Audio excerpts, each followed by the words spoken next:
lawyers. Boss.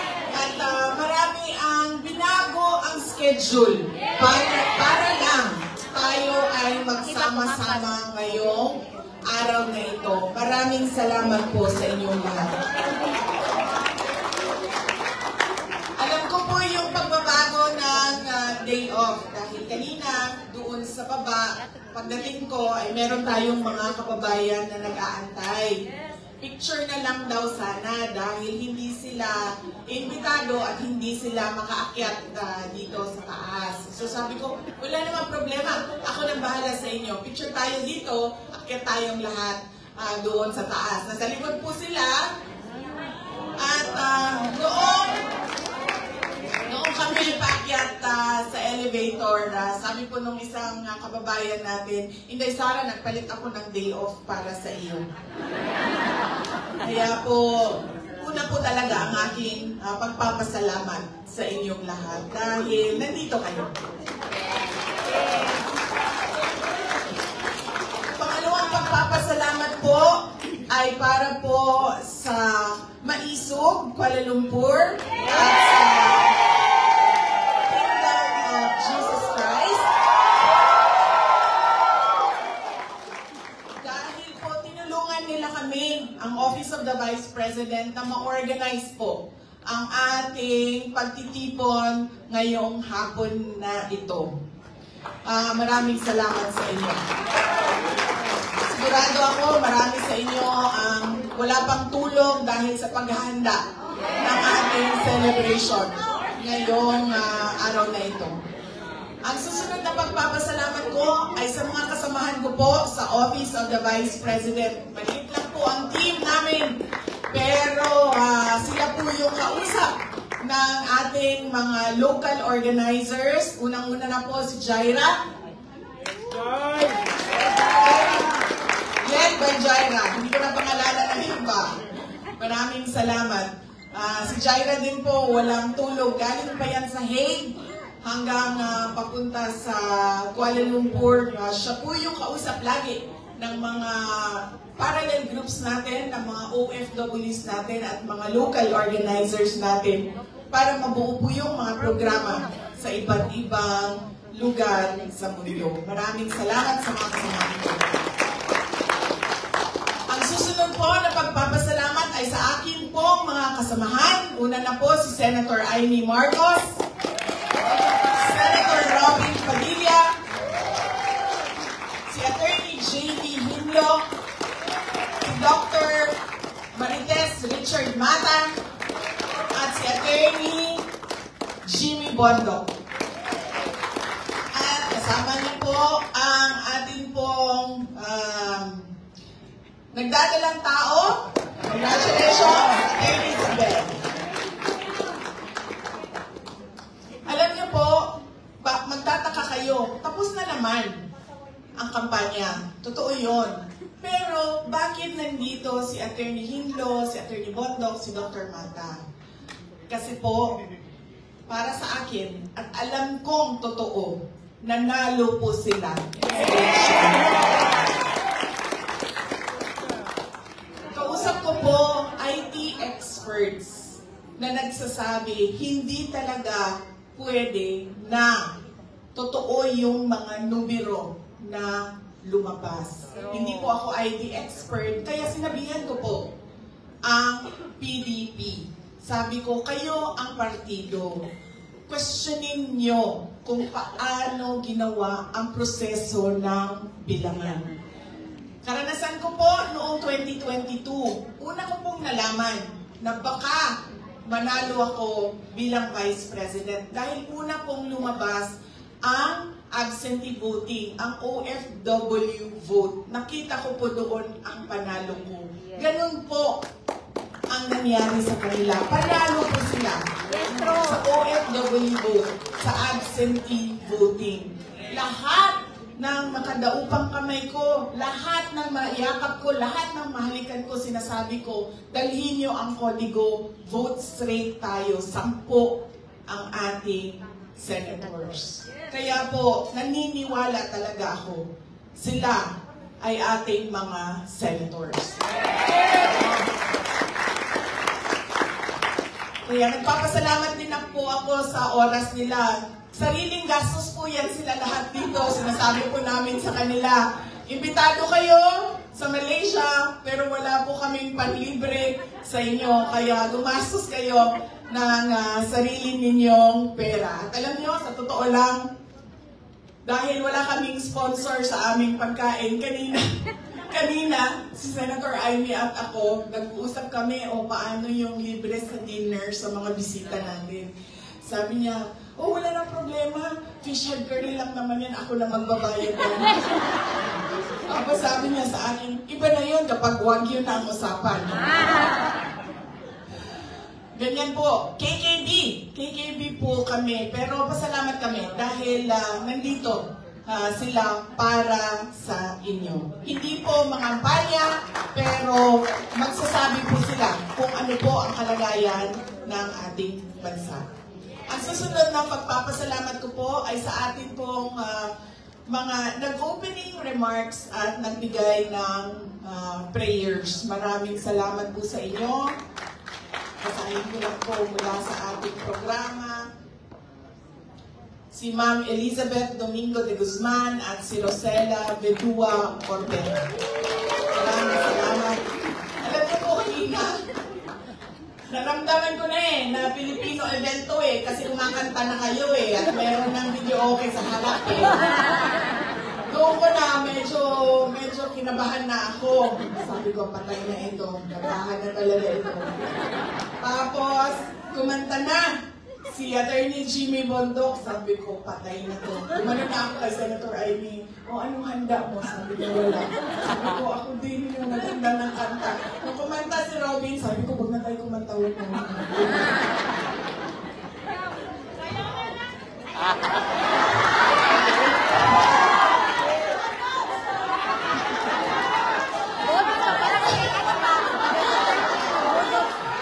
Mag-practice mo na kami ni Doc Marites Mata, ha?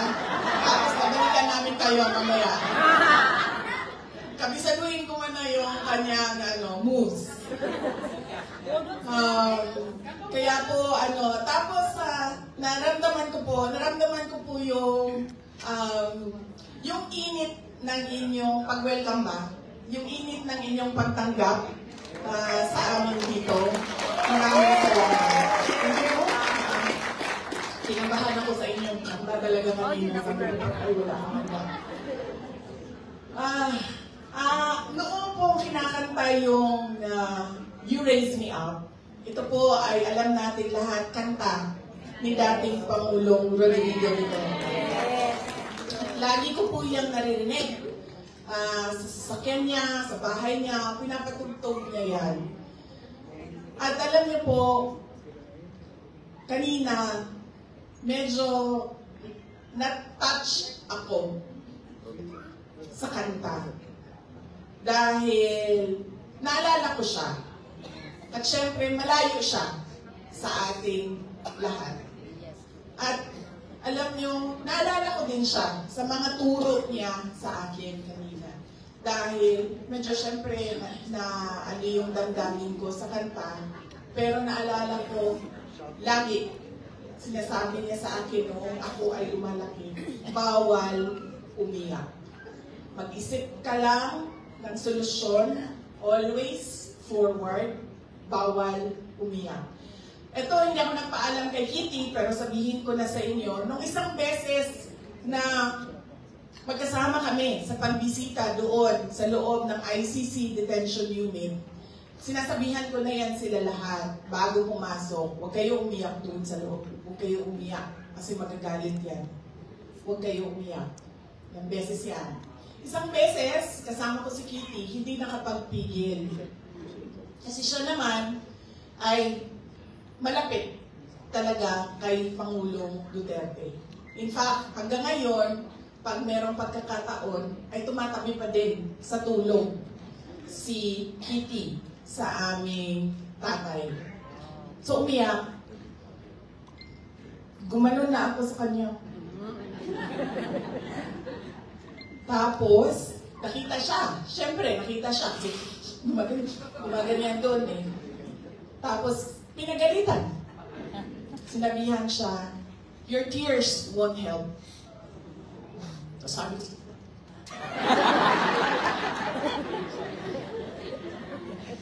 ganun siya. Ganun po talaga siya. Bawal talaga umiyak. Noong bata pa ako, naalala ko, kasi lagi sinasabi, di ba? Di ba pag natumba tayo, Pilipino, pag natumba yung bata, nagagalit yung magulang. Yes. Di ba? Nadagmak ko.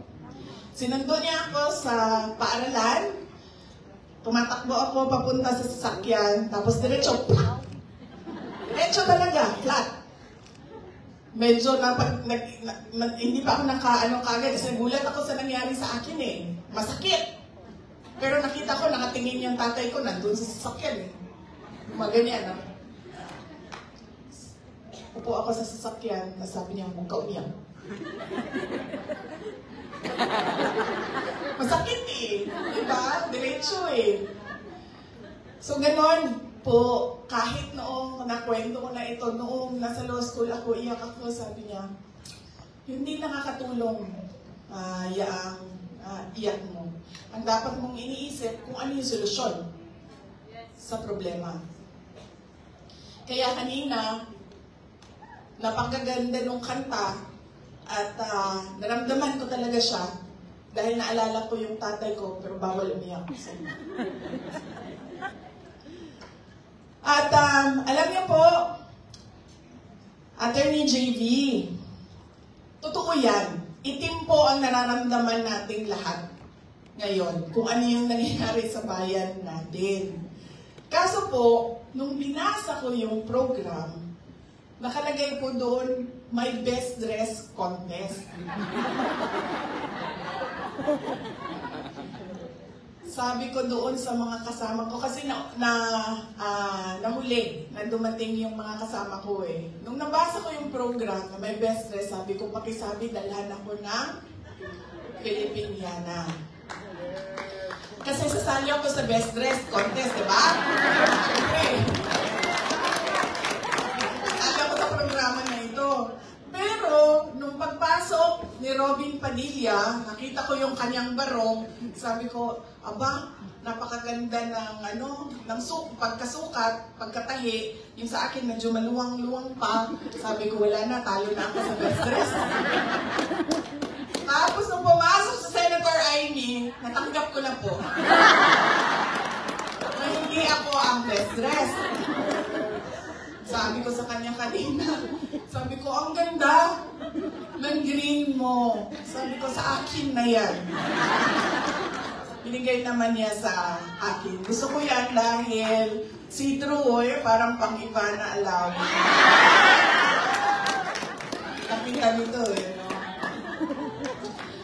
Pero, kanina, nung nakatayo si Attorney Jimmy Bondoc dito sa harap, Attorney JV, naisip ko na siya na lang ang ating i-best dress sa table namin. Kasi nagpagawa siya ng barong para sa oath-taking niya.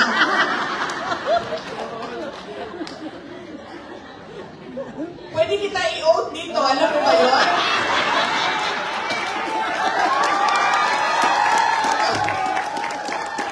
Pwede ko i-administer yung oath mo.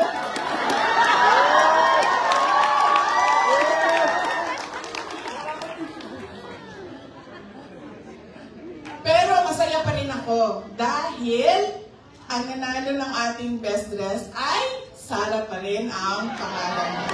Sara, makasain, ma'am, congratulations.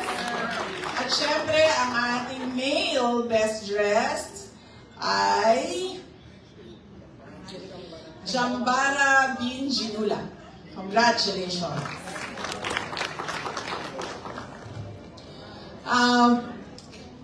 Doc Marites, bahala na si Batman, di ba? Sabihin ko sa'yo, wala nang mas Pilipino pa sa akin. Kanina, si Jaira, yung ating pong lead organizer galing sa Office of the Vice President, 1:34 na. Nasa hotel pa ako. 1:30 ang magsisimula yung program natin, di ba? 1:34 na, nasa hotel pa ako. Sabi ko sa kanya, Jaira, Sabi ko, gusto nyo ba na magsimula na kayo? Kasi ang usapan natin, 1:30. Hahabol na lang ako. Sabi ni Jaira, hindi. Kasi gusto ng mga kasama natin, mga kababayan natin, kasama kanila na kumanta ng Lupang Hinirang. So sabi ko, okay. Pero sabihin mo sa kanila, traffic. Malilate. Totoo naman. Totoo din naman talaga. Pero dapat umalis ako ng alauna para umabot ako ng 1:30. Hindi ako aalis ng 1:34 para dumating ng alas 2. Isa pa, traffic yan. Yan lagi pakisabi na traffic. Pangalawa, bahala na si Batman. Noong galing kami sa Hague, tapos, nakalimutan ko lang kung ano yung topic namin ng nanay ko. Sa galing kami sa Hague, neto lang nag-duty kami, bisita doon kay dating Pangulong Duterte. May sinasabi siya sa akin. Tapos sabi ko, Ma, bahala na si Batman mo. Uy!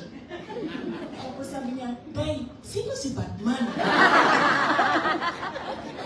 Sabi niya, lagi mo yan sinasagot sa akin sa chat. Sino si Batman? Sabi ko, Ma, si Batman ba? Yung cartoon character ba si Batman? Batman and Robin, Batman! Tapos sabi niya, oh, bakit bahala si Batman? Napaisip din ako, bakit nga ba bahala si Batman? Bagong fresh na fresh yan. Kagagaling lang namin sa biyahe. Tinanong talaga ako ng nanay ko, sino daw si Batman? At hindi ko na rin alam, bakit ba bahala si Batman? Bakit hindi ba